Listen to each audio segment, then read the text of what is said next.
Hello Neowin, it's Tim Sheeser here.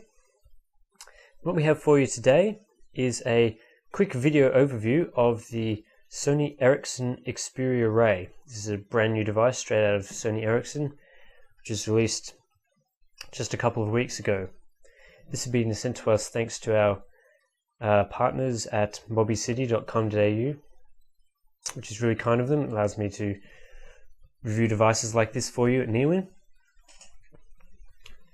Basically, this is Sony Ericsson's mid-range device, one of the few that they've made that are powered by Android, apart from the Sony Ericsson Xperia Mini and devices like this. The Ray has a 3.3-inch reality display. Now this basically means that it's got a high pixel density and it's powered by Sony Ericsson's Bravia engine, which gives some really fantastic picture quality in some of the pictures, which we'll show you a bit of later. Inside, it's powered by the Qualcomm 1 GHz Snapdragon chipset, the second generation. While it is just single core, it still allows for some very powerful processing power inside this device, of course at 1 GHz, and the Adreno 205 GPU is more than enough to play games on a mid-range device like this. Obviously you're not going to be doing a hell of a lot of gaming on the small screen, but it's always nice to see that there's a bit of power behind it. What we have on the back of the device is a 8 megapixel camera with autofocus and flash there. It is capable of taking 720p video as well. And on the front there's also a front-facing camera at the top. What I really like about this device is the design, for one thing. I've never really used a smartphone of this size before, and it's really interesting to get out of the box and see the small size of it. It's very thin, it's very light, and compared to my Galaxy S, which I'll show you briefly, it's very different. As you can see, I've been used to using this device a lot. You can see by the fingerprints all over it. This device is a lot bigger than the Ray, and that was a bit of a shock to me actually, getting it out of the box for the first time. It's very minimalistic. The entire front is one big glass panel, as you can see here. There are two capacitive buttons on the front here, along with the speaker at the top and the display, and there's one physical button, and when you push that, it lights up a little ring around the edges, as you can see there. This also glows different colors for notifications and power, like green and red, for example. On the back, you have a soft touch plastic, which is really nice in the hands. There's a noise cancelling microphone up the top there, and also the speaker down the bottom below the Sony Ericsson logo. On the sides, you have the micro USB port. On the top is a power button plus a 3.5mm headphone jack, and on the bottom is another microphone. I'll take the back cover off the device briefly, just to show you a bit about the insides. This is powered by a 1500 mAh battery. Now the battery life on this device, I do have to say, is fantastic. You get a very long life out of it, and by long I mean like 2 days on moderate usage, which is much better than what I've got on other devices of this era. So if you're concerned about battery life, that's definitely a plus to the Xperia Ray here. The device is also very thin. I think it's 9.4mm, and that really does, you really can feel it in your hands. It's a great ergonomic feel. Everything is in perfect placement, and the 3.3-inch screen really seems to fit. I'll say a bit about the UI. This is powered by Android 2.3 Gingerbread with the Timescape UI over the top of that. That's Sony Ericsson's own concoction.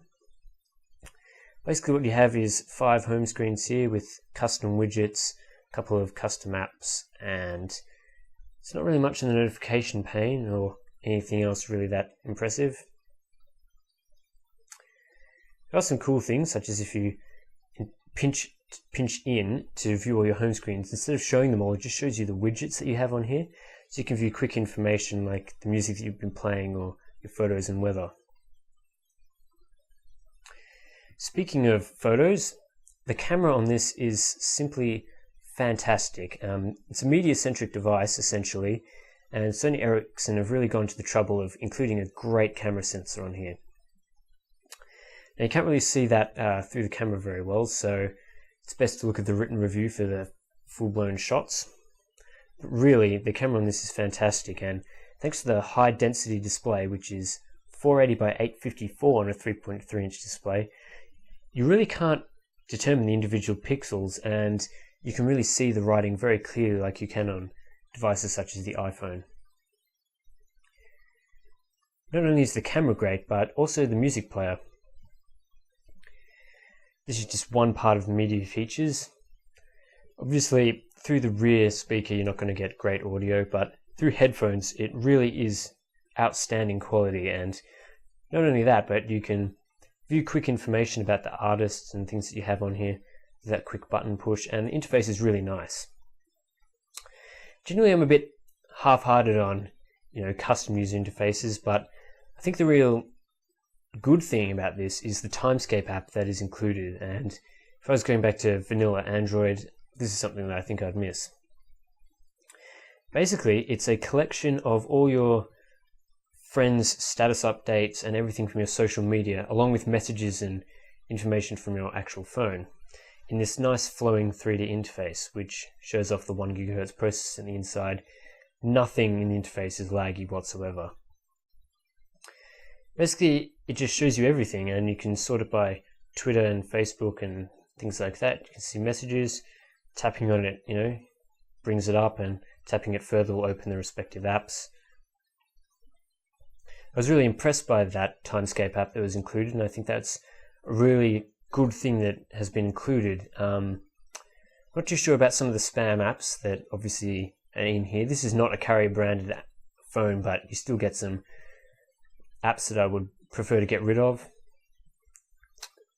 Luckily you can do that with some of them with this little button here, which allows you to delete your custom apps, but that doesn't happen with all of them. There's not much else to say about the Timescape user interface. They really haven't done much except for skin it and include the Timescape app itself.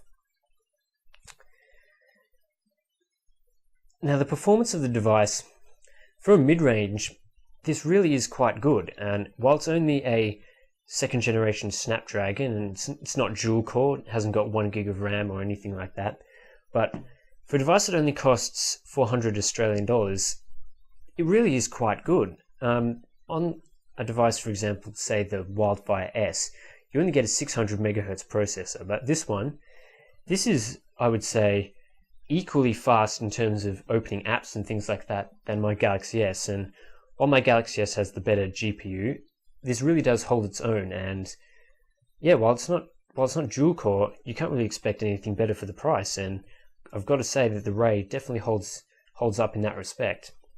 Of course, the big thing that you need to decide when choosing a device like this is whether you want the big screen or not. And if you're into getting a device that's small, it's compact, it easily fits in your pocket, and is pretty all-round good, then you should definitely consider the Xperia Ray. One of the downsides, of course, is typing on a keyboard. It's not exactly easy on a 3.3 inch screen, but it's definitely not bad either. And I would definitely recommend this for a mid-range phone. Please check out the written review for all the little itty-gritty bits about the device. It's quite lengthy and detailed, so please check that out on neowin.net. Also, if you have any specific questions that I haven't covered in the review, please feel free to contact me on my Twitter feed @ScorpusV, and also check out Neowin's Twitter feed @NeowinFeed. That'll be all from me. It's been great fun reviewing this device, and thanks to Mobby City for sending this. Yeah, and please subscribe to this YouTube channel. Any of the phone reviews that I'll be doing will be posted up there in a little mini overview like I've done here, and I hope you enjoy. Thank you.